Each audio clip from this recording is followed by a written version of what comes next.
Right friends, welcome back to third capsule. This is on cabinet decisions. Cabinet has taken certain decisions. One decision is with regard to union budget, which include merger of rail budget and union budget from the next financial year.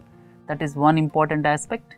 Second one is advancing the presentation of budget to January last week.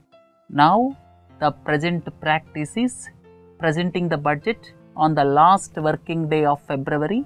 Now it is preponed by 1 month. Then third one is distinction between plan and non-plan expenditures was taken out. Now the expenditure will be in two heads. One is capital expenditure and the other one is revenue expenditure. So these three changes were approved by the Union Cabinet, and with regard to these issues we have already deliberated previously.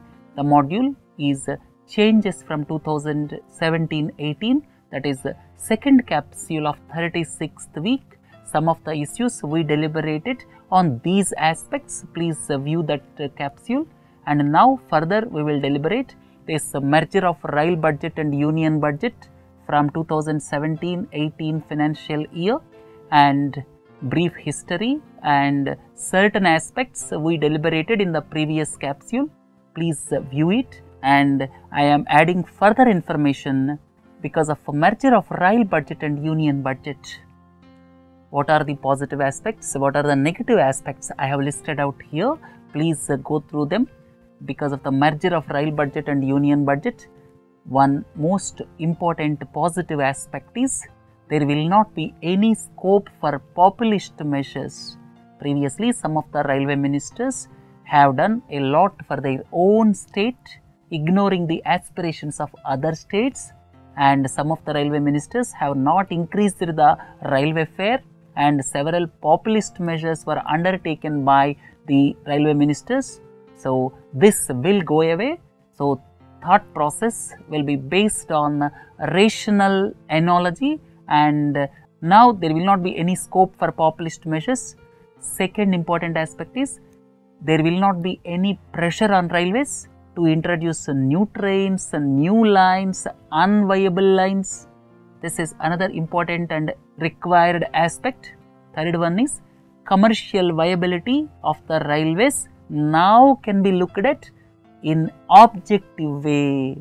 And the fourth point is, if at all any socially needed projects are required, some social projects may be required based on backward area considerations, based on strategic interest, based on the border states. So some requirements are to be met, and when these projects are required to be executed on some special considerations, then government will take care of that. At the same time, at present a lot of subsidy is given for passenger fares, and that will also be taken care by the government. If you look at the suburban trains, lot of subsidy is given. If you look at passenger fares, lot of subsidy is given at present, and now it will become the lookout of the central government, and the government can look at the requirement in most objective way. The last important point is railways need not pay dividend. That is very important point. So these are the positive aspects. If you look at the negative aspects, I have listed out 4 points here. First one is railway ministry's autonomy will be in question. Second one is, can finance ministry treat railways as a stepchild or just like any other ministry? Railways is most important because interests of a common man are involved here, and the lives of common persons in this country cannot be separated from railways because lakhs of people travel by railways. And if you look at suburban services in Chennai, then Mumbai, railway is basically associated with day-to-day lives of the common people. So now when finance ministry looks at all the proposals, it is $1 million question whether the interests of common man can be protected or not. Then scrutiny of project proposals. Project proposals are to be scrutinized. Can finance ministry listen to railways? Is there scope for friction between Finance Ministry and Railway Ministry?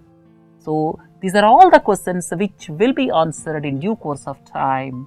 So, advantages, disadvantages I have given, and overall if you see, it is a good move because of the reason populism and populist measures will go away and partisan attitude of railway ministers will go away, but of course Prabhu is exception in this regard. Right friends, the second one is advancing the presentation of budget to January. Here, one important aspect is vote on account will be eliminated. Last time we discussed about what is meant by vote on account. Please view that capsule as I have already mentioned. Then second point is government departments can go into the expenditure mode from 1st April onwards. And if you look at it from overall perspective, it is excellent decision as it streamlines the process and it is the correction of decadal error.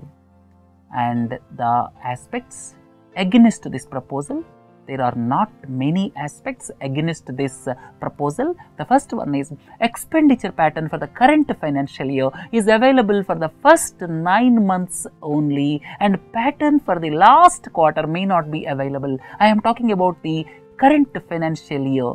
So, if the budget is presented by the end of January, I am talking about 2016-17 financial year.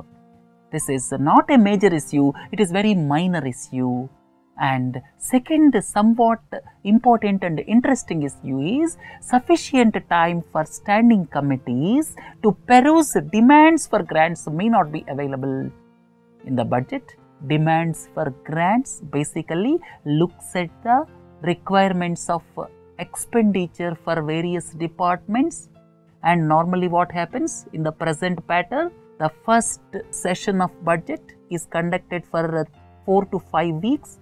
And subsequently 3 weeks recess is given and the second schedule starts after 2-3 weeks.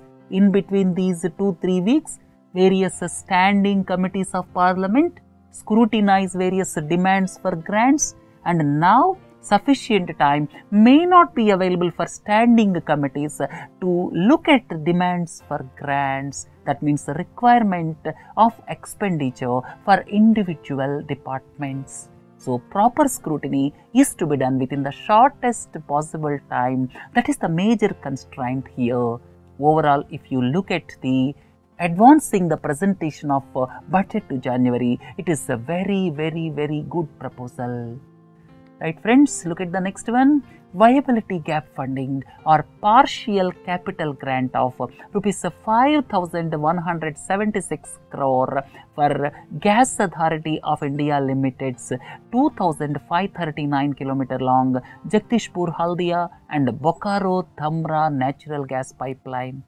Eastern part of the country is proposed to be connected with the national gas grid. This is all about that. Eastern part of the country consisting of 5 states, Uttar Pradesh, Bihar, Jharkhand, Odisha and West Bengal will be connected to the national gas grid, and it may not be financially viable. That's why government is giving viability gap funding. What is meant by viability gap funding? Whenever any project is commercially not viable, then part of the expenditure will be borne by the government. That is known as viability gap funding. Eastern part of the country is not that developed, so it may not be financially viable. That's why central government is giving rupees 5,176 crore rupees as viability gap funding or partial capital grant. And it looks at 5 states as I have already told you, and at the same time the 3 fertilizer plants which are planned to be revived. We have already learnt that 3 fertilizer plants towards the eastern part of the country are going to be revived. One is Gorakhpur, Gorakhpur is in Uttar Pradesh, then Sindri, Sindri is in Jharkhand, please look into this map, then Barauni, Barauni is in Bihar, and these 3 fertilizer plants which are going to be revived will also be served by this pipeline. And at the same time, you may ask, where is this Jagdishpur? Jagdishpur is in Uttar Pradesh, Haldia is in West Bengal. then Bokaro is in Jharkhand and Dhamra is in Odisha. All of you are familiar with Dhamra port, that is near Bhadrak in Odisha. Right friends, let us move on to the next one. Provision of direct communication link through a dedicated submarine optical fiber cable between Chennai and Port Blair. Please look into this map. Directly through the undersea cable, Chennai will be connected with Port Blair. At present, the communication is through satellite. There are two disadvantages. One is the communication through satellite entails more expenditure. Second one is bandwidth is limited. To overcome these two problems, Government of India, that is the Union Cabinet, cleared the proposal for laying of optical fiber cable between Chennai and Port Blair at a cost of rupees 1100 crores. And it will be completed by December 2018 and it covers operational cost for 5 years. Look at the next one. Decided to extend stock holding limits on traders of pulses, edible oils and oil seeds by 1 more year.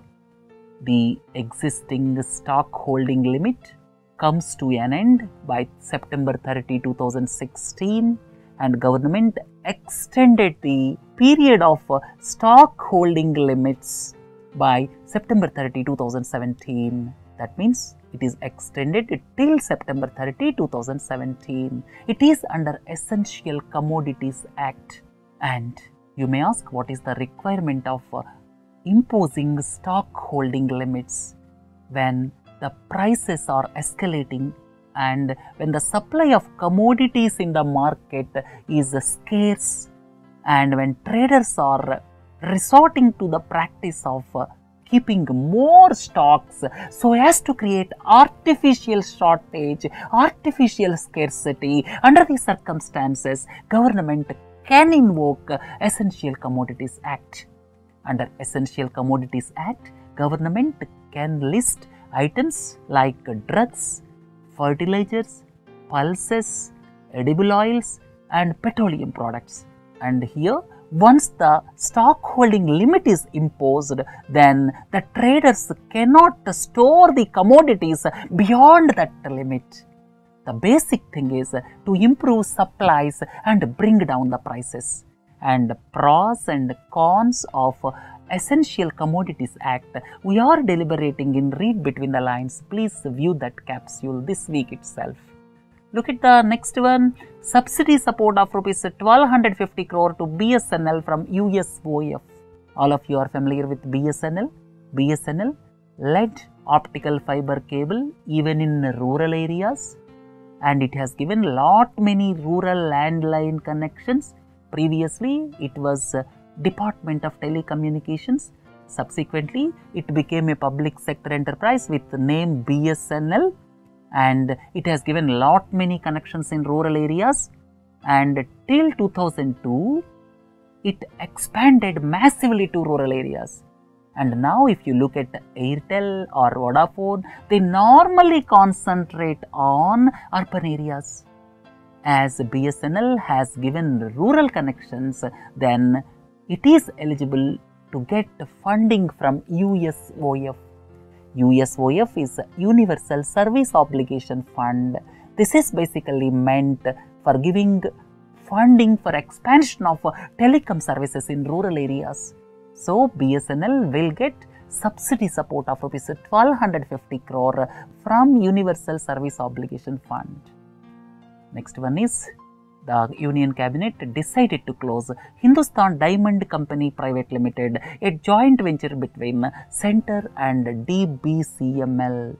Central Government and De Beers Centenary Mauritius Limited established this in the year 1978.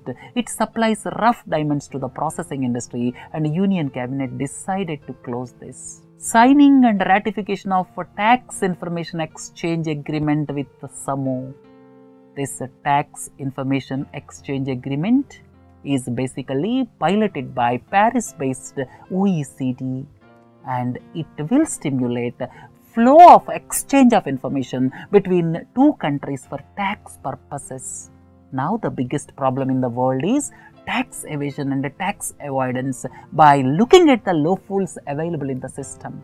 Under these circumstances, OECD is behind the framework for free exchange of information between various countries.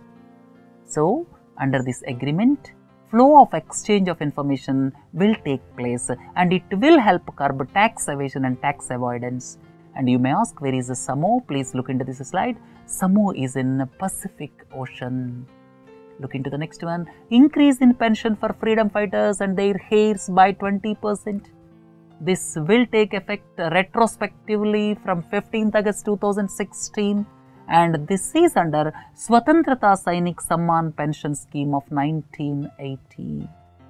Look at the next one. Approved the Admiralty Bill 2016. Basically, it relates to powers of high courts in respect of claims associated with the transport by sea and navigable waterways, and this will facilitate withdrawal of old statutes, and the jurisdiction of high courts will extend up to the territorial waters. You are all well aware, territorial waters extend up to 12 nautical miles.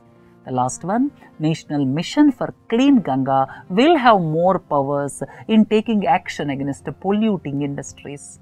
So far, the power to take action against polluting industries lies with the Central Pollution Control Board. And now this power will come to National Mission for Clean Ganga, basically to accelerate the process of project implementation for Ganga rejuvenation. Right friends, these are the important cabinet decisions. So please do join for other capsules. Have a nice day. Thank you.